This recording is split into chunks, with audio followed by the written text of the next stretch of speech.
नमस्कार, मी मोनिका चेत्री, पुणे लोहगाव येथे राहण्यास आहे. लोहगावमध्ये निरगुडी रोड इथे रजत हाईट्स ही इलिगली कन्स्ट्रक्शन आहे. ह्याची माहिती मी PMCला ईमेलद्वारे देण्यात आली होती.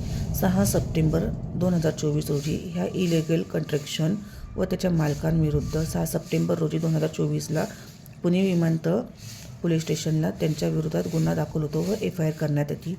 मला अडवण्यासाठी माझ्या वडिलांविरुद्ध 14 सप्टेंबर 2024 रोजी पॉस्कोचा खोटा गुन्हा दाखल करण्यात येतो व ह्या प्रकरणाचे माझ्याकडे पूर्ण एव्हिडन्स आहे.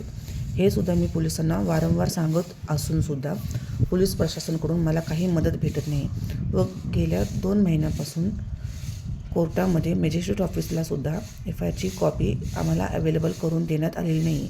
प्रकरणाचे एवढे गांभीर्य असूनसुद्धा पोलीस वारंवार मला सांगत आहे तपास चालू आहे, पण तपास काय झालेला आहे हे अजूनपर्यंत निष्पन्न करण्यात आलेले नाही आहे. प्रॉपर्टी बिल्डर व त्याचे मालक व फिर्यादी व ह्याच्यामध्ये काही लोक प्रकरणामध्ये इन्व्हॉल्वमेंट आहे. ह्याची माहिती मी पूर्ण CP ऑफिसला एक लेटर टाकून त्याच्यामध्ये प्रकरणाची गांभीर्य, प्रकरणामध्ये किती लोक इन्व्हॉल्वमेंट आहेत व कोणत्या पद्धतीने इन्व्हॉल्वमेंट आहेत त्यांची सर्व नावे मी CP ऑफिसला इन रायटिंगमध्ये दिलेले आहे. मला व माझ्या फॅमिली मेंबरला प्रॉपर्टी बिल्डर व जे प्रकरणामध्ये इन्व्हॉल्वमेंट आहेत ह्यांच्याकडून आमच्या जीवाला धोका आहे व पोलीस प्रशासन ह्या सर्व गोष्टीचा जिम्मेदार असेल. धन्यवाद.